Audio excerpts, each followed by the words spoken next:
जय हिंद साथियों, आप लोग का स्वागत है आपके अपने चैनल सिलेक्शन पूरी पर। मैं संजय कुमार आप लोग का स्वागत करता हूं आज की अपनी इस नई क्लास में, जो कि हिंदी ऑनलाइन टेस्ट से संबंधित है। आज हम इस क्लास के माध्यम से आप लोग का 40 क्वेश्चन का टेस्ट लेंगे। आप लोग इसका आंसर बताने की कोशिश करिएगा।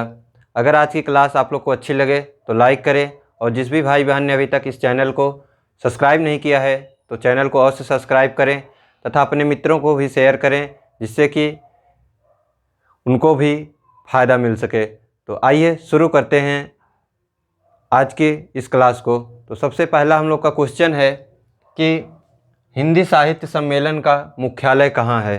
तो क्वेश्चन नंबर 1 है, आप लोग इसका आंसर बताइएगा कि हिंदी साहित्य सम्मेलन का मुख्यालय कहाँ है। विकल्प ए है वाराणसी, विकल्प बी है प्रयाग, विकल्प सी है शिलांग, विकल्प डी है नई दिल्ली। तो बताइए क्वेश्चन नंबर 1 का कौन सा सही है, हिंदी साहित्य सम्मेलन का मुख्यालय कहाँ है। तो इसका जो सही आंसर है वह है बी। तो हिंदी साहित्य सम्मेलन का मुख्यालय प्रयाग में है। यदि हिंदी साहित्य सम्मेलन की स्थापना की बात की जाए तो इसकी स्थापना 1910 ईस्वी में प्रयाग में की गई थी। इसके प्रथम सभापति मदन मोहन मालवीय थे। अगला क्वेश्चन है क्वेश्चन नंबर 2, प्रथम हिंदी विश्व सम्मेलन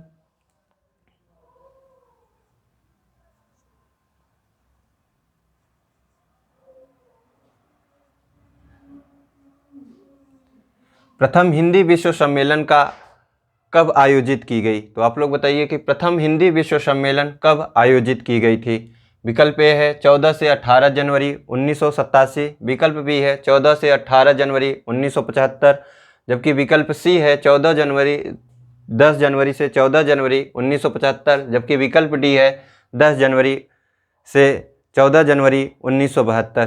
तो आप लोग बताइए कि प्रथम हिंदी विश्व सम्मेलन कब आयोजित की गई थी। तो इसका जो सही आंसर है वह है सी।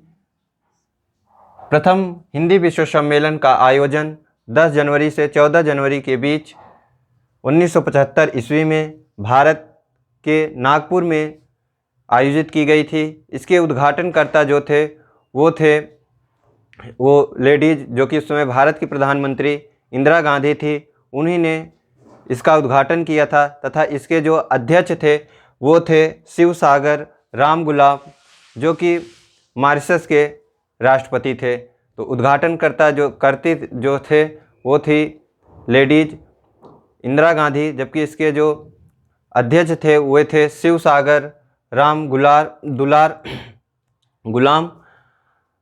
इसके अध्यक्ष थे। तो शिवसागर राम गुलाम इसके अध्यक्ष, जो कि मॉरिशस के राष्ट्रपति थे, जबकि उद्घाटनकर्ता जो थी वो थी इंदिरा गांधी।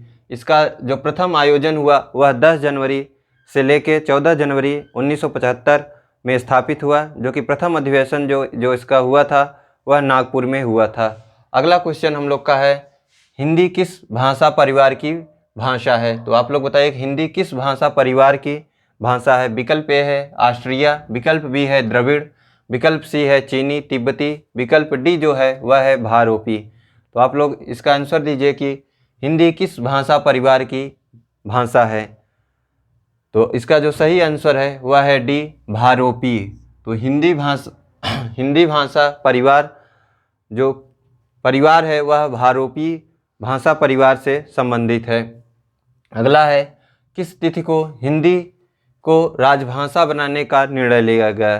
तो आप लोग बताइए कि चौथा क्वेश्चन का आंसर क्या होगा कि किस तिथि को हिंदी को राजभाषा बनाने का निर्णय लिया गया। विकल्प ए है 15 अगस्त 1947, 26 जनवरी 1950, 14 सितंबर 1949, जबकि अगला जो है डी जो विकल्प है वह है 14 सितंबर 1946। तो आप लोग इसका आंसर दीजिए कि किस तिथि को हिंदी को राजभाषा बनाने का निर्णय लिया गया। तो इसका जो सही आंसर है वह है 14 सितंबर 1949 को किया गया था। हिंदी राजभाषा है किंतु राष्ट्रभाषा नहीं है। यदि बात की जाए 15 अगस्त 1947 को, तो 15 अगस्त 1947 को देश हमारा आज़ाद हुआ भारत। 26 जनवरी 1950 को संविधान पूर्णतः लागू हुआ, जबकि आंशिक रूप से 26 नवंबर 1949 को लागू हुआ था। अगला है हिंदी की प्रथम रचना कौन सी है। तो आप लोग को बताना है कि हिंदी की प्रथम रचना कौन सा है। विकल्प ए है पृथ्वीराज रासो, विकल्प बी है श्रावकाचार, जबकि विकल्प सी जो है वह है हंसावली, जबकि विकल्प डी है पद्मावत। तो आप लोग इसका आंसर बताइए कि जो हिंदी की प्रथम रचना है वह कौन सी है। तो इसका जो सही आंसर है वह है श्रावकाचार। श्रावकाचार जो था यह प्रथम हिंदी की प्रथम रचना है, जिसके लेखक देवसेन कृत द्वारा लिखित गई है। तो देवसेन कृत की रचना श्रावकाचार जो कि हिंदी की प्रथम रचना मानी जाती है। यदि पृथ्वीराज रासो की बात की जाए तो इसकी रचयिता जो हैं वह चंद्रवदाई हैं, जो कि हिंदी साहित्य का प्रथम महाकाव्य है। यदि हंसावली की बात की जाए तो यह सूफी प्रेम आख्यान की रचना है, प्रथम रचना है। पद्मावत जो कि मोहम्मद मलिक जायसी की रचना है, यह हिंदी की प्रथम बड़ा महाकाव्य है। तो हिंदी की प्रथम बड़ा महाकाव्य पद्मावत है, जिसके रचयिता जो हैं वह हैं मोहम्मद मलिक जायसी। जबकि हिंदी साहित्य की अगर बात की जाए, हिंदी साहित्य की अगर पूछे कि हिंदी साहित्य की प्रथम महाकाव्य कौन सी है, तो पृथ्वीराज रासो है, जिसकी रचनाकार जो हैं वह है चंद्रवदाई। जबकि श्रावकाचार के जो लेखक हैं वह हैं देवसेन कृत। जबकि हंसावली के प्रेम जो सूफी थे प्रेमाख्यान की रचना है। जबकि पद्मावत जो रचना है मोहम्मद मलिक जायसी की है, जो कि हिंदी प्रथम बड़ा महाकाव्य है। अगला क्वेश्चन है सुमित्रा नंदन पंत को उनके किस रचना के लिए साहित्य अकादमी पुरस्कार दिया गया। तो आप लोग को बताना है कि सुमित्रा नंदन पंत को किस रचना के लिए साहित्य अकादमी पुरस्कार दिया गया। विकल्प ए है चितंबरा, विकल्प बी है कला और बूढ़ा चाँद, जबकि विकल्प सी है अतिमा, जबकि विकल्प जो डी है वह है शिल्पी। तो ये जो चारों विकल्प दिए गए हैं यह इन्हीं की रचना है, मतलब सुमित्रा नंदन पंत की रचना है। पहला है चितंबरा, कला और बूढ़ा चाँद, अतिमा तथा शिल्पी। तो आप लोग को बताना है कि इसमें कौन सी रचना है जिसके लिए उन्हें साहित्य अकादमी पुरस्कार दिया गया। तो इसका जो सही आंसर है वह है बी, कला और बूढ़ा चाँद के लिए सुमित्रा नंदन पंत को साहित्य अकादमी पुरस्कार दिया गया। अगला क्वेश्चन है क्वेश्चन नंबर 7, निम्नलिखित में से कौन सी रचना रामधारी सिंह दिनकर की है। तो आप लोग को बताना है कि निम्नलिखित में से कौन सी रचना है जो रामधारी सिंह दिनकर के द्वारा रचित की गई है। विकल्प ए है यशोधरा, विकल्प बी है निहार, विकल्प सी जो है वह है रेणुका, जबकि विकल्प डी है मधुशाला। तो आप लोग बताइए इसमें कौन सा सही है। तो इसका जो सही आंसर है वह है रेणुका। रामधारी सिंह दिनकर द्वारा जो लिखित रचना है वह है रेणुका। इनकी अन्य रचना में बात की जाए तो रश्मिरथी है तथा हुंकार है, इतिहास के झरने हैं, इनकी प्रमुख रचना है। यदि यशोधरा की बात की जाए तो यशोधरा मैथिली शरण गुप्त की रचना है। निहार जो है यह महादेवी वर्मा की रचना है। मधुशाला जो यह रचना है यह हरिवंश राय बच्चन की रचना है। अगला है क्वेश्चन नंबर 8, निम्न में से कौन सी कंठ ध्वनियाँ हैं। तो आप लोग को बताना है कि निम्न से कौन सी कंठ ध्वनियाँ हैं। विकल्प ए है प फ, विकल्प बी है श त तथा विकल्प सी जो है वह है य र, जबकि विकल्प डी जो है वह है ग और घ। तो आप लोग बताइए इसमें से कौन सा सही है। तो इसका जो सही आंसर है वह है डी।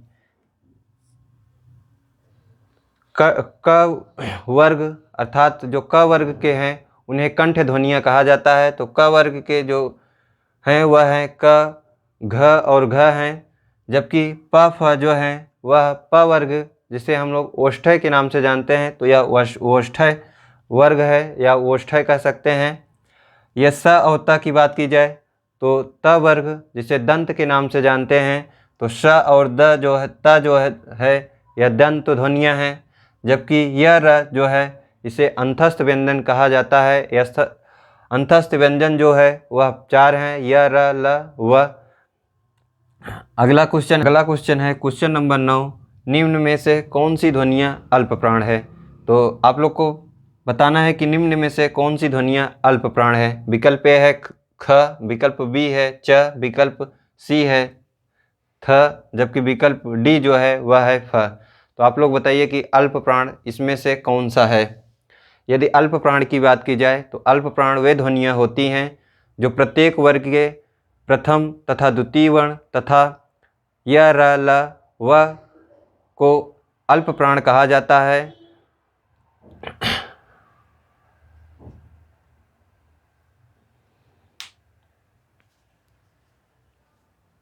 अगला है क्वेश्चन नंबर 9। निम्न में से कौन सी ध्वनियाँ अल्प प्राण हैं? तो बताइए कौन सा अल्प प्राण है। विकल्प ए है ख, विकल्प बी है च, विकल्प सी है थ, जबकि विकल्प डी जो है वह है फ। तो आप लोग बताइए कि कौन सा ध्वनि है जो अल्प प्राण है। यदि अल्प प्राण की बात की जाए तो अल्प प्राण वे ध्वनियाँ होती हैं जो प्रत्येक वर्ग के प्रथम, तृतीय तथा पंचम वर्ण तथा जो अंतस्थ व्यंजन होते हैं वे अल्प प्राण कहलाते हैं। अंतस्थ व्यंजन जो होते हैं वह 4 हैं, य, र, ल, व, जबकि महाप्राण वे ध्वनियाँ होती हैं जो प्रत्येक वर्ग के द्वितीय तथा चतुर्थ वर्ण तथा जो ऊष्म व्यंजन होते हैं, ऊष्म व्यंजन तीनों श तथा ह होता है, वे महाप्राण कहलाती हैं। तो आप लोग अब बताइए कि इसमें से कौन सा है जो सही है, जो अल्प प्राण है। तो इस ख की बात की जाए तो यह क वर्ग का दूसरा वर्ण है, तो यह महाप्राण होगा। थ की बात की जाए तो यह त वर्ग का दूसरा वर्ग है, तो यह भी जो है त वर्ग का दूसरा व्यंजन है, तो यह भी महाप्राण होगा। जबकि यह प वर्ग का दूसरा व्यंजन है, तो यह भी जो है महाप्राण होगा। जबकि च वर्ग का यह प्रथम वर्ण है, तो हमने परिभाषा देखा कि अल्प प्राण वे ध्वनियाँ होती हैं जो प्रत्येक वर्ग की प्रथम, तृतीय तथा पंचम वर्ण तथा अंतस्थ व्यंजन को अल्प प्राण कहते हैं। तो च जो है प्रथम व्यंजन है च वर्ग का, तो इसलिए यह जो है अल्प प्राण है। अगला है क्वेश्चन नंबर 10 कि निम्न में से कौन सी ध्वनियाँ अघोष हैं? तो विकल्प ए है च, विकल्प जो बी है वह है ग, तथा विकल्प सी है अड़ा तथा डी जो विकल्प है वह है आ। तो आप लोग बताइए कि इसमें से कौन सा है सही। यदि बात की जाए अघोष की, तो अघोष वे ध्वनियाँ होती हैं जो प्रत्येक वर्ग के प्रथम तथा द्वितीय वर्ण तथा तीनों श और ह को जो है तीनों स ही, ह नहीं, ह को तो सघोष कहते हैं लेकिन तीनों स जो हैं उन्हें अघोष कहते हैं। तो आप लोग बताइए कि कौन सा सही है। और यदि बात की जाए सघोष की, तो सघोष वे व्यंजन होते हैं जो प्रत्येक वर्ग के तृतीय, चतुर्थ तथा पंचम वर्ण तथा य, र, ल, व, ह तथा जो सभी स्वर होते हैं वे सघोष होते हैं। तो क्वेश्चन पूछता है कि सभी स्वर क्या होते हैं, व्यंजन होते हैं, अल्प प्राण होते हैं, महाप्राण होते हैं या सघोष होते हैं। तो सभी स्वर जो होते हैं वे सघोष होते हैं। तो आप लोग अब बताइए कि इसमें से कौन सा सही है, च सही है कि ग सही है कि अड़ा सही है कि आ सही है। तो अब आप लोग इसमें से देखिए, सबसे पहले आ को काट देंगे क्योंकि यह स्वर है। स्वर जो जितने भी होते हैं वे सघोष होते हैं। क्वेश्चन पूछा है अघोष कौन सा होता है। उसके बाद आप लोग देखिए कि पाँच तृतीय, चतुर्थ और पंचम वर्ण जो होते हैं वे सघोष होते हैं, तो ये भी कट जाएगा और ये भी तीसरा है तो कट जाएगा। तो यही जो च है वह सही है। तो विकल्प 10 का जो है वह ए सही है। तो आप लोग को अघोष भी पता हो गया और सघोष भी, अल्प प्राण भी और महाप्राण भी। आइए अब इसके आगे देखते हैं क्वेश्चन नंबर 11 से। है क्वेश्चन नंबर 11, पूर्वी हिंदी के अंतर्गत कौन सी भाषा आती है? तो आप लोग को बताना है कि पूर्वी हिंदी के अंतर्गत कौन सी भाषा आती है। विकल्प ए है भोजपुरी, विकल्प बी है बघेली, विकल्प सी है मगही, जबकि विकल्प जो डी है वह है हरियाणवी। तो आप लोग बताइए कि इनमें से कौन सी भाषा है जो पूर्वी हिंदी के अंतर्गत आती है। यदि भोजपुरी की बात की जाए तो भोजपुरी जो है बिहारी भाषा के अंतर्गत आती है। मगही जो है भोजपुरी के अंतर्गत, भोजपुरी, मगही तथा जो मैथिली है यह बिहारी भाषा के अंतर्गत आती है। बिहारी भाषा का जो विकास है वह मागधी से हुआ है। जबकि हरियाणवी की बात की जाए तो हरियाणवी जो है यह पश्चिमी हिंदी के अंतर्गत आती है। यदि पश्चिमी हिंदी के अंतर्गत बात की जाए तो 5 उपबोलियां हैं, जिसमें खड़ी बोली, हरियाणवी, बुंदेली तथा ब्रजभाषा तथा कौरवी है।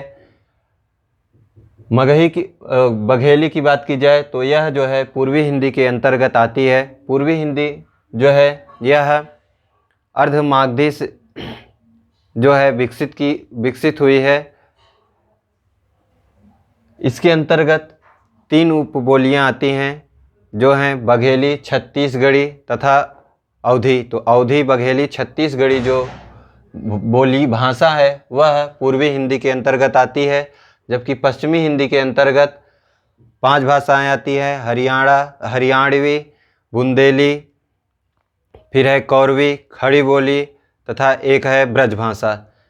जबकि बिहारी के अंतर्गत 3 उपबोलियाँ आती हैं, भोजपुरी, मगही तथा मैथिली। तो इसमें जो सही आंसर होगा वह होगा बघेली। तो अगला क्वेश्चन है क्वेश्चन नंबर 12, भोजपुरी बोली जाती है। तो आप लोग को बताना है कि इन विकल्पों में कौन सा विकल्प सही है जहाँ पर भोजपुरी बोली जाती है। विकल्प ए है बलिया, विकल्प बी है लखनऊ, विकल्प सी है मेरठ, जबकि विकल्प डी जो है वह है अलीगढ़। तो आप लोग बताइए कौन सा सही है। तो इसका जो सही आंसर है वह है ए, भोजपुरी, जो कि पश्चिमी यूपी के क्षेत्र में अधिकतर बोली जाती है भोजपुरी, जिसमें बलिया, जौनपुर, आजमगढ़, गोरखपुर, कुछ जो क्षेत्र जो है मिर्ज़ापुर का, वाराणसी तथा गाजीपुर में, चंदौली में जो है यहाँ पर भोजपुरी बोली जाती है। बात की जाए लखनऊ में अवधी बोली जाती है। अवधी भाषा का क्षेत्र जो है वह है लखनऊ, रायबरेली, प्रतापगढ़, इलाहाबाद तथा अंबेडकर नगर। यहाँ पे जो है अयोध्या, यहाँ पे जो है अवधी बोली जाती है। मेरठ की बात की जाए तो मेरठ और जो हिंदी जो दिल्ली क्षेत्र से कुछ लगे क्षेत्र हैं वहाँ पर हिंदी बोली जाती है। जबकि अलीगढ़, मथुरा, यहाँ पे जो है ब्रजभाषा बोली जाती है। अगला क्वेश्चन है क्वेश्चन नंबर 13, निम्नलिखित में से कौन सा अल्प विराम चिन्ह है। तो आप लोग को इन चारों विकल्पों में पहचान करना है कौन सा चिन्ह है जो अल्प विराम का चिन्ह है। विकल्प ए है, फिर विकल्प बी ए है, विकल्प सी ए है, विकल्प डी ए है। तो आप लोग बताइए इसमें से कौन सा सही है। तो इसमें से जो विकल्प सही है वह है डी। इसको जो है अर्ध विराम बोलते हैं विकल्प ए को। विकल्प बी में जो यह है इसे पूर्ण विराम बोलते हैं, जबकि इसे जो चिन्ह है इसे प्रश्नवाचक का चिन्ह बोलते हैं। अगला है क्वेश्चन नंबर 14, विवरण चिन्ह कौन सा है। तो विकल्पों में आपको बताना है कि ए सही है, कि बी सही है, कि सी सही है, कि डी सही है। तो आप लोग बताइए कि विवरण चिन्ह कौन सा है। तो इसका जो सही आंसर है वह है डी। अगर इसकी बात की जाए तो इसे पुनरुक्ति सूचक चिन्ह बोलते हैं। ये जो जीरो टाइप का है इसे जो है लाघव चिन्ह बोलते हैं, जबकि इसे लुप्त चिन्ह के नाम से जाना जाता है। अगला है क्वेश्चन नंबर 15 कि आचार का विलोम क्या होता है। तो आचार का विलोम क्या होता है। व्यभिचार, अनाचार, लंपटता तथा दुष्टता। तो आप लोग बताइए कि इसमें से कौन सा विकल्प सही है कि आचार का विलोम क्या होता है। तो इसका जो सही आंसर है वह है बी, अनाचार। अगला क्वेश्चन है क्वेश्चन नंबर 16, सहयोगी का विपरीतार्थक शब्द कौन सा है। तो आप लोग को इसमें भी विपरीत बताना है कि सहयोगी का विपरीतार्थक शब्द कौन सा है। प्रतियोगी, प्रतिद्वंदी, प्रतिरोधी तथा प्रतिकूल। तो आप लोग बताइए इसमें से कौन सा सही है। तो इसमें जो सही है वह है प्रतिकूल।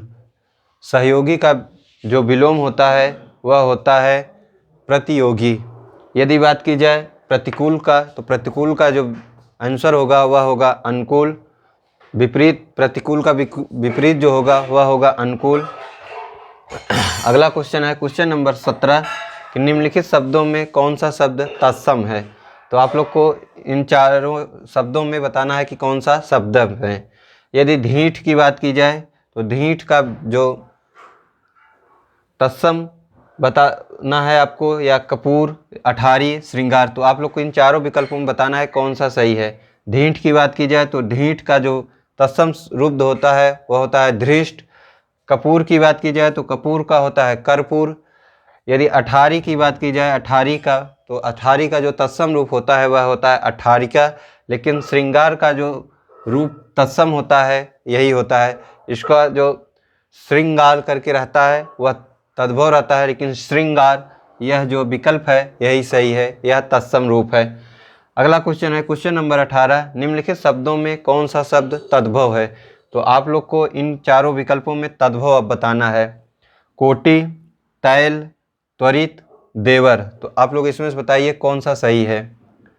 तो इसका जो सही आंसर है वह है डी विकल्प, देवर। देवर जो शब्द है वह तद्भव है। इसका तत्सम रूप जो होता है वह होता है द्विवर। यदि त्वरित की बात की जाए तद्भव तो तुरंत होता है। तेल का तद्भव तेल होता है, लेकिन यह जो तैल है यह तत्सम है, त्वरित तत्सम है। जबकि कोटि का कोट होता है, इसको जो है इस करोड़ का कोटि होता है, तो करोड़ जो शब्द है उसी का तद्भव रूप कोटि है। अगला है क्वेश्चन नंबर 19, निम्नलिखित में से कौन सा यमुना का पर्यायवाची नहीं है। तो आप लोग बताइए कि इसमें से कौन सा शब्द है जो यमुना का पर्यायवाची नहीं है। तो विकल्प ए है रविजा, दूसरा का विकल्प जो है बी तनुजा, विकल्प सी है सूर्यजा, विकल्प डी जो है वह है अर्किजा। तो आप लोग बताइए कि कौन सा सही है। तो इसका जो सही आंसर है वह है बी तनुजा। तनुजा पुत्री का जो है पर्यायवाची होता है, किंतु जो रविजा, सूर्यजा, अर्कजा है यह यमुना का पर्यायवाची होता है। अगला क्वेश्चन है क्वेश्चन नंबर 20, निम्नलिखित में से कौन सा शब्द हवा का पर्यायवाची है। तो आप लोग बताइए कि इसमें से कौन सा विकल्प सही है जो हवा का पर्यायवाची है। विकल्प ए है अनल, विकल्प बी है अनिल, विकल्प सी है व्योम, विकल्प डी जो है वह है इच्छुदंड। तो आप लोग बताइए इसमें से कौन सा सही है। यदि इच्छुदंड का बात की जाए तो इच्छुदंड जो है यह ईख का पर्यायवाची होता है, जिसे हम लोग गन्ना के नाम से जानते हैं। व्योम की बात की जाए तो व्योम जो है यह अंतरिक्ष का पर्यायवाची होता है। यदि अनल, सबसे ज़्यादा कन्फ्यूजन अनल और अनिल में होता है, तो आप लोग अब बताइए कौन सा सही है। इसमें जो सही है वह है अनिल। अनिल जो होता है यह हवा का पर्यायवाची है, जबकि अनल जो है यह आग का पर्यायवाची होता है। आइए अब इसके आगे है क्वेश्चन नंबर 21, किसकी अगला क्वेश्चन है क्वेश्चन नंबर 21, जिसकी पूर्व से कोई आशा न हो वाक्यांश के लिए उपयुक्त शब्द क्या होगा। तो आप लोग बताइए कि जिसकी पूर्व से कोई आशा न हो वाक्यांश के लिए उपयुक्त शब्द क्या होगा। विकल्प ए है प्रत्याशित, विकल्प बी है अप्रत्याशित, विकल्प सी भी है अप्रत्याशित, विकल्प डी भी है अप्रत्याशित। तो आप लोग इसमें देखिएगा कौन सा रहेगा। तो पहला सही है कि बी सही है कि सी सही है कि डी। आप लोग बताइए कि 21 में कौन सा सही है। तो अब जो इसमें 21 में सही है वह है डी, जिसकी पूर्व से कोई आशा न हो वाक्यांश के लिए जो शब्द का प्रयोग किया जाता है वह है अप्रत्याशित। अप्रत्याशित जो सही लिखा जाएगा वह ऐसे ही रहेगा। आप लोग फिर से देख लीजिएगा, अप्रत्याशित ऐसे रहेगा। शब्द शुद्धि या अशुद्धि के लिए भी यह शब्द आ सकता है कि अप्रत्याशित। इसमें ऐसे तीनों विकल्प दे दिया, एक और कोई विकल्प दे दिया रहेगा, तो पूछेगा इसमें से कौन सा शब्द शुद्ध है, तो आप लोग को लगाना है अप्रत्याशित, यही सही उच्चारण है। अगला है क्वेश्चन नंबर 22, तैरने या पार होने का इच्छुक के लिए एक शब्द का कौन सा है। तो आप लोग बताइए तैरने या पार होने का इच्छुक के लिए एक शब्द क्या है। विकल्प ए है तैराक, विकल्प बी है तितीर्षु, विकल्प सी है तारक, जबकि विकल्प डी जो है वह है तारणक। तो आप लोग बताइए कि इसमें कौन सा विकल्प सही होगा। जो शब्द दिया गया है तैरने या पार होने का इच्छुक, उसके लिए एक शब्द में क्या कहेंगे। तैराक, तितीर्षु या तारक या तारणक। तो इसका जो सही आंसर है वह है तितीर्षु। तो तैरने या पार होने का इच्छुक के लिए जो एक शब्द का प्रयोग किया जाता है उसे तितीर्षु कहते हैं। अगला क्वेश्चन है क्वेश्चन नंबर 23, नाक का बाल होना मुहावरे का अर्थ क्या होगा।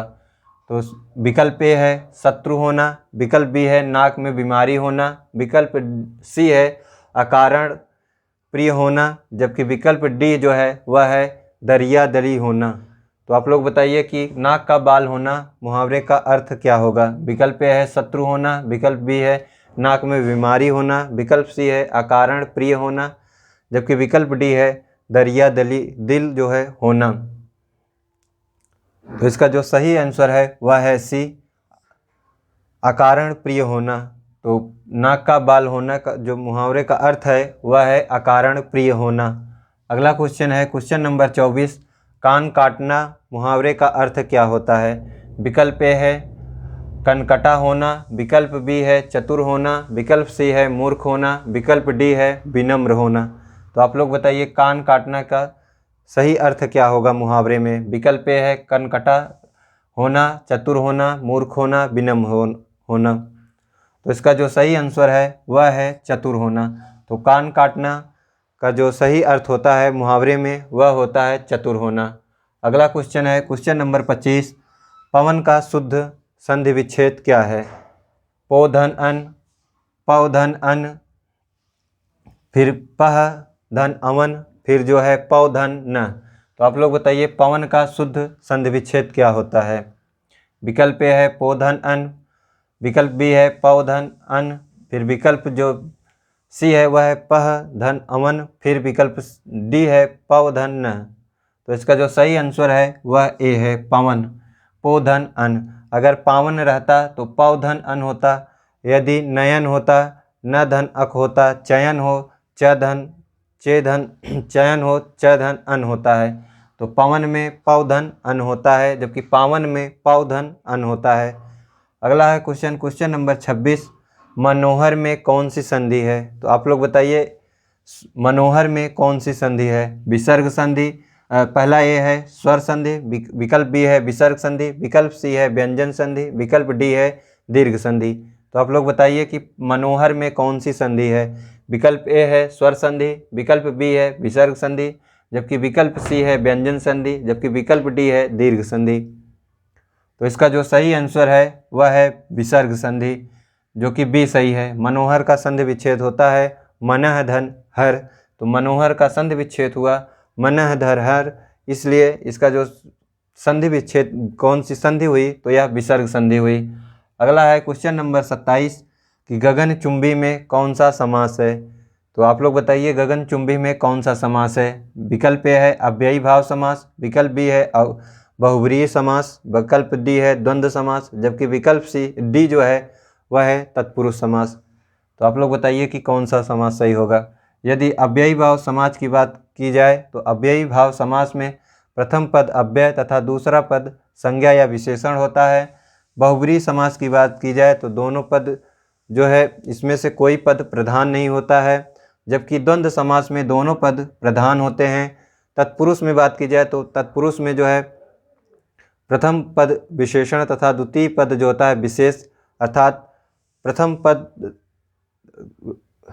जो दूसरा पद जो होता है वह जो है महत्वपूर्ण रहता है, या वह दूसरा पद प्रधान होता है, जबकि जो अव्ययी भाव समास होता है, अव्ययी भाव समास में प्रथम पद अव्यय तथा दूसरा पद जो होता है वह संज्ञा या विशेषण होता है, जबकि बहुव्रीहि समास में कोई पद प्रधान नहीं होता है। द्वंद्व समास में दोनों पद प्रधान होते हैं, जबकि तत्पुरुष समास में प्रथम द्वितीय पद जो होता है वह प्रधान होता है, और जो प्रथम पद होता है विशेषण तथा दूसरी पद होता जो वह विशेष से होता है। तो अब बताइए गगनचुंबी में कौन सा समास होगा। गगनचुंबी का अर्थ है गगन को चूमने वाला। तो गगन को चूमने वाला जो होगा वह कौन सा होगा, तत्पुरुष समास। तत्पुरुष में भी कौन, कर्ता ने कर्म को, तो कर्ता ने कर्म को, तो कर्म क्या हुआ, कर्ता ने कर्म को, कौन सा जो वो हुआ, बताइए कौन सा इसमें समास होगा। तो कर्म जो होगा वही समास होगा, कर्म तत्पुरुष समास। अगला क्वेश्चन है क्वेश्चन नंबर 28, निम्नलिखित में कौन सा अव्ययी भाव समास है? तो आप लोग बताइए इसमें से कौन सा विकल्प अव्ययी भाव समास है। अव्ययी भाव समास की बात की जाए तो अव्ययी भाव समास में प्रथम पद अव्यय होता है, जबकि द्वितीय पद जो होता है वह संज्ञा या विशेषण होता है। तो आप लोग अब इसमें बताइए कि कौन सा पद है जो अव्ययी भाव समास है। यदि स्वर्ग प्राप्त की बात की जाए तो स्वर्ग को प्राप्त, यथाशक्ति की बात की जाए तो यथाशक्ति, जिसका अर्थ होता है शक्ति के अनुसार। पंचामृत में आप लोग बताइए जो मुख चंद्र, मुख के समान चंद्र। तो आप लोग इसमें से बताइए कौन सा जो है अव्ययी भाव समास है। यदि स्वर्ग प्राप्त को बात की जाए तो स्वर्ग को प्राप्त, यह जो है तत्पुरुष समास है। पंचामृत की बात की जाए तो जिसमें प्रथम पद संख्यावाची हो वह द्विग समास होता है, तो पंचामृत जो है यह द्विग समास है। जबकि जो जिसमें कोई पद प्रदान न हो वह बहुब्रीहि समास होता है। तो मुख चंद्र, जो मुख के जिसका मुख चंद्र के समान हो तो मुख चंद्र, तो यह बहुब्रीहि समास हो गया। तो जो विकल्प बी है यथाशक्ति अर्थात शक्ति के अनुसार, यह जो है अव्ययी भाव समास है। अगला क्वेश्चन है क्वेश्चन नंबर 29, रति किस रस का स्थायी भाव है? तो आप लोग को बताना है जो रति है वह किस रस का स्थायी भाव है। यदि अस्थायी भावों की संख्या की बात की जाए तो 9 है, जिसमें से यदि भरत मुनि के अनुसार पूछे स्थायी भावों की संख्या तो 8 मानी जाती है। लेकिन अगर यदि विकल्प में दे कि स्थायी भावों की संख्या कितनी है तो 9 है। यदि बात की जाए रति की जो स्थायी भाव है वह कौन सा है, तो आप लोग बताइए। इसका जो होता है वह होता है श्रृंगार। तो रति का जो, यदि पूछे रति किसका स्थायी भाव है तो श्रृंगार का जो स्थायी भाव है वह रति है। यदि हास्य का बात की जाए कि स्थायी भाव क्या होता है तो हास्य का जो स्थायी भाव होता है वह हास होता है। जबकि करुण का जो स्थायी भाव होता है वह करुण होता है अर्थात विनम्र होता है। जबकि रौद्र का जो स्थायी भाव होता है वह क्रोध होता है।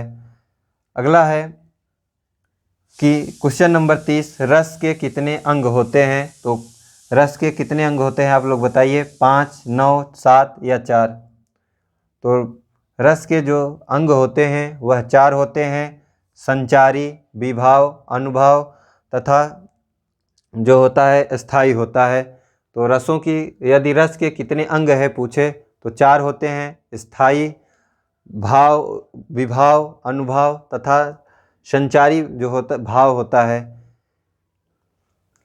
करुण का जो वो होता है स्थायी भाव होता है वह शोक होता है। जबकि श्रृंगार का जो स्थायी भाव होता है वह रति होता है, हास्य का हराश होता है। जबकि रौद्र का जो स्थायी भाव होता है वह क्रोध होता है। आइए अब इसके आगे देखते हैं क्वेश्चन नंबर 29 कि रति किस रस का स्थायी भाव होता है। यदि स्थायी भावों की संख्या की बात की जाए तो स्थायी भावों की संख्या 9 होती है, किंतु भरत मुनि ने जो है 8 ही स्थायी भावों को माना है। शांत जो स्थायी भाव है रस उसे नहीं माना है। यदि हास्य रस की बात की जाए तो हास्य रस का जो स्थायी भाव होता है वह हास होता है। जबकि करुण रस का स्थायी भाव शोक होता है। जबकि रौद्र रस का जो स्थायी भाव होता है वह क्रोध होता है। जबकि श्रृंगार रस का जो स्थायी भाव होता है उसे जो है रति कहते हैं। तो रति जो है वह श्रृंगार रस का स्थायी भाव है। तो इसका जो सही आंसर होगा वह सी होगा। अगला क्वेश्चन है क्वेश्चन नंबर 30 कि रस के कितने अंग होते हैं। तो रस के कितने अंग होते हैं? 4 अंग होते हैं। कौन कौन से? स्थायी, विभाव, अनुभव तथा संचारी। तो इसमें जो सही आंसर है वह है डी। तो रस के कितने अंग होते हैं? 4, स्थायी, विभाव, अनुभव तथा संचारी भाव। अगला क्वेश्चन है हम लोग का क्वेश्चन नंबर 31, तरनी तनुजा तट तमाल तरुवर बहुछाय में कौन सा अलंकार है। तो आप लोग बताइए कि तरनी तनुजा तट तमाल तरुवर बहुछाय में कौन सा अलंकार है। विकल्प है श्लेष अलंकार, विकल्प बी है यमक अलंकार, विकल्प सी है उपमा अलंकार, जबकि विकल्प डी जो है वह है अनुप्रास अलंकार। तो बताइए इसमें कौन सा अलंकार होगा। तो ये जो इसका सही आंसर है वह है डी अनुप्रास अलंकार। जहाँ पर वर्णों की आवृत्ति क्रमशः बार बार हो वहाँ पर जो है अनुप्रास अलंकार होता है, या जहाँ पर वर्णों की आवृत्ति हो वहाँ पर अनुप्रास अलंकार होता है। उपमा अलंकार की बात की जाए तो किसी वस्तु की दूसरे वस्तु से तुलना की जाए तो वहाँ पे उपमा अलंकार होता है। इसमें 4 वो होते हैं जिसमें उपमेय, उपमान तथा वाचक तथा धर्म गुण होते हैं। यमक अलंकार की बात की जाए तो जिस भी अलंकार में शब्दों की आवृत्ति बार बार हो किंतु उनके अर्थ अलग हों वहाँ यमक अलंकार होता है। जबकि श्लेष अलंकार की बात की जाए तो जहाँ पर किसी अलंकार में शब्द एक हों किंतु उनके अर्थ भिन्न भिन्न हों तो वहाँ पर श्लेष अलंकार होता है। अब क्वेश्चन है क्वेश्चन नंबर 32, निम्नलिखित में कौन सा अर्था अलंकार है। तो इसमें बताना है कि कौन सा अर्था अलंकार है। पहला विकल्प है उपमा, विकल्प बी है अनुप्रास, विकल्प सी है यमक, जबकि विकल्प डी है वह है श्लेष। तो आप लोग बताइए इसमें से कौन सा सही है। तो इसका जो सही आंसर है वह है ए उपमा अलंकार। तो उपमा अलंकार अर्था अलंकार है। यदि अनुप्रास, यमक और श्लेष की बात की जाए तो यह शब्द अलंकार है। अलंकार की बात की जाए तो अलंकार मुख्यतः 2 तथा यदि पूछे कि अलंकार कितने प्रकार के होते हैं तो 3, शब्द अलंकार, अर्थालंकार तथा उभय अलंकार। शब्द अलंकार के अंतर्गत अनुप्रास, यमक, श्लेष तथा वक्रोक्ति जो है आते हैं तथा उपमा के अंतर जो शब्द अलंकार है उसके अर्थालंकार है उसके अंतर्गत उपमा तथा भ्रांति और जो भी शेष अलंकार हैं वह अर्थालंकार के अंतर्गत आते हैं। शब्द अलंकार को अगर हम लोग पढ़ लें कि कौन कौन से हैं तो उसके पश्चात जो भी शेष अलंकार हैं वह अर्थालंकार के अंतर्गत हैं। तो अनुप्रास, यमक, श्लेष, वक्रोक्ति जो है यह किस में आते हैं, शब्द अलंकार में। अगला है क्वेश्चन नंबर 33 कि चौपाई में कितनी मात्राएं होती हैं। तो आप लोग को बताना है कि चौपाई में कितनी मात्राएं होती हैं, 15, 16, 24 या 22। तो इसका जो सही आंसर है वह है 16। चौपाई में 16 मात्राएं होती हैं। यदि विकल्प में चौपाई सिर्फ दिए रहे, चौपाई न दे के चौपाई दिए रहे तो उसका होगा 15। यदि रोला की बात की जाए तो रोला में जो है 24 मात्राएं होती हैं। लावनी में जो है उसमें जो है वह 22 मात्राएं होती हैं। अगला है क्वेश्चन नंबर 34, किस छंद के प्रथम और तृतीय चरण में 13-13 तथा द्वितीय और चतुर्थ चरण में 11-11 मात्राएं होती हैं। अर्थात क्वेश्चन ऐसे भी पूछ सकता है कि जो विषम हैं अर्थात प्रथम और तृतीय तथा सम चरणों में जो विषम चरण है तथा सम चरण, विषम चरण प्रथम और द्वितीय तथा सम चरण द्वितीय और चतुर्थ चरण में कितनी कितनी मात्राएं होती हैं। लेकिन इसमें क्वेश्चन दिया है कि किस छंद में प्रथम और तृतीय चरण में 13-13 मात्राएं तथा द्वितीय और चतुर्थ चरण में 11-11 मात्राएं होती हैं। तो आप लोग इसका आंसर दीजिए। विकल्प ए है दोहा, विकल्प बी है सोठा, विकल्प सी है 12वें, जबकि विकल्प डी जो है वह है उल्लाह। तो इसका जो सही आंसर है वह है दोहा। दोहा के प्रथम और तृतीय चरण में 13-13 मात्राएं होती हैं, जबकि द्वितीय और चतुर्थ में 11-11 मात्राएं होती हैं। यदि सोठा की बात की जाए तो सोठा में प्रथम और तृतीय चरण में 11-11 मात्राएं, जबकि द्वितीय और चतुर्थ चरण में 13-13 मात्राएं होती हैं। 12वें की बात की जाए तो 12वें में जो है प्रथम और तृतीय चरण में 12-12 मात्राएं, जबकि द्वितीय और चतुर्थ चरण में जो है 7-7 मात्राएं होती हैं। जबकि उल्लाह में जो है प्रथम और तृतीय चरण में 15-15 मात्राएं तथा द्वितीय और चतुर्थ में जो है 13-13 मात्राएं होती हैं। तो फिर से एक बार, दोहा के प्रथम द्वितीय चरण में 13-13, द्वितीय और चतुर्थ चरण में 11-11। दोहा का उल्टा सोठा होता है जिसमें प्रथम और तृतीय चरण में 11-11 मात्राएं, जबकि द्वितीय और चतुर्थ चरण में 13-13 मात्राएं होती हैं। 12वें में प्रथम और तृतीय चरण में 12-12 मात्राएं, जबकि द्वितीय और चतुर्थ चरण में जो है 7-7 मात्राएं होती हैं। उल्लाह में जो है प्रथम और तृतीय चरण में 15-15 मात्राएं, जबकि द्वितीय और चतुर्थ चरण में जो है 13-13 मात्राएं होती हैं। अगला क्वेश्चन है क्वेश्चन नंबर 35, कौन सा शब्द अशुद्ध है? तो आप लोग को इसमें से अशुद्ध शब्द खोजना है। महत्वाकांक्षी एकदम सही है, ऐसे ही लिखा जाता है। भागीरथी भी सही है, प्रज्वलित भी सही है, लेकिन शमशान नहीं होता है, श्मशान होता है। तो यह श्मशान होता है, यदि इसको सही से लिखा जाए तो यह होता है श्मशान। तो इसका शुद्ध जो रूप है वह होता है श्मशान। अगला है निम्नलिखित क्वेश्चन नंबर 36, कौन सा शब्द शुद्ध है? तो आप लोग बताइए कि अहेतुकी सही है, कि तदोपरांत सही है, कि पूजनीय सही है, कि अंत्याक्षरी सही है। तो आप लोग बताइए इसमें से कौन सा सही है। तो इसका जो सही आंसर है वह है डी, अंत्याक्षरी। यदि पूजनीय की बात की जाए तो पूजनीय नहीं होता है, पूजनीय होता है, पूजनीय। जबकि तदोपरांत नहीं, तदुपरांत होता है। जबकि अहेतुकी नहीं, अहेतुकी होता है। इसका जो शुद्ध रूप है वह है अहेतुकी।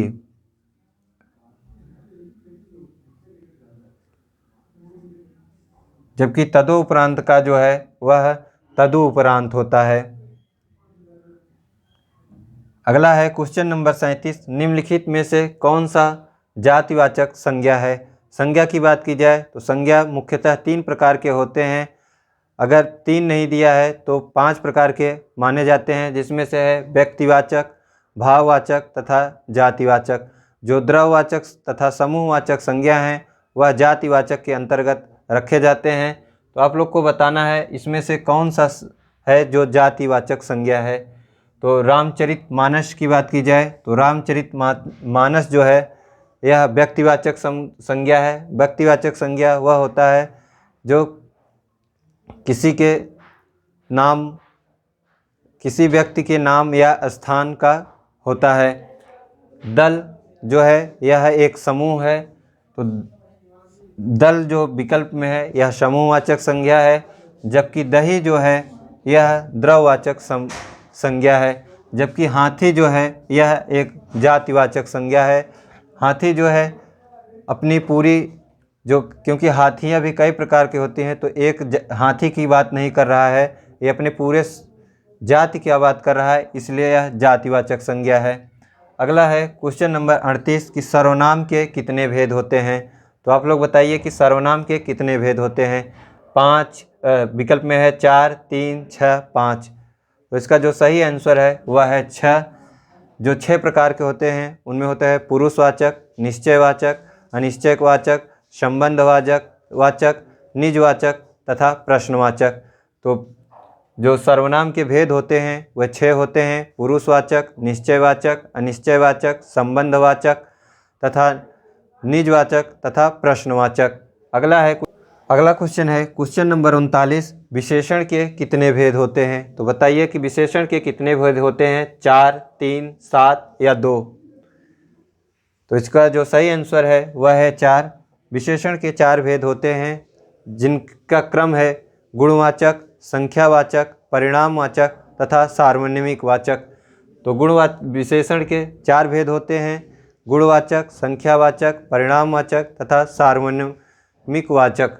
अगला है क्वेश्चन नंबर 40 कि निम्नलिखित में से पुल्लिंग का चयन करें। तो पुल्लिंग का आपको चयन करना है। यदि हिंदी में बात की जाए तो लिंग 2 प्रकार के होते हैं, स्त्रीलिंग तथा पुल्लिंग। तो आपको इसमें से बताना है कि कौन सा पुल्लिंग है। विकल्प ए है हवा, विकल्प बी है कोयला, विकल्प सी है दारा, जबकि विकल्प डी जो है वह है शिक्षा। तो आप लोग बताइए कि कौन सा सही है। इसका सबसे अच्छा तरीका है पहचानने का कि आप अपने स्वयं से बोलिए उसको कि उसमें क्या अच्छा लगता है। जैसे हवा अच्छा लगता है कि हवा अच्छी लगती है, तो हवा अच्छी लगती है।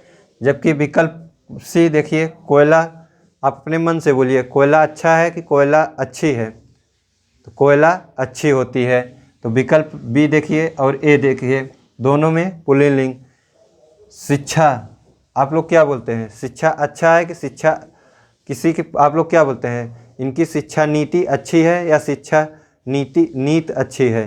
तो शिक्षा नीति अच्छी होती है। तो शिक्षा जो है, शिक्षा अच्छी है, शिक्षा अच्छा नहीं होता है, शिक्षा अच्छी होती है। तो यह स्त्रीलिंग। जबकि दारा, दारा देखिए एक पुरुष का नाम होता है, तो दारा सिंह। तो दारा जो है आप लोग ऐसे कॉमन भी समझ सकते हैं, यह जो है पुल्लिंग है। तो आज की क्लास हमारी यहीं पे समाप्त होती है, जो कि आज हमने आपको इस क्लास के माध्यम से 40 क्वेश्चन का एक टेस्ट बना के आप लोग को दिया और इसको सॉल्व भी मैंने कराया।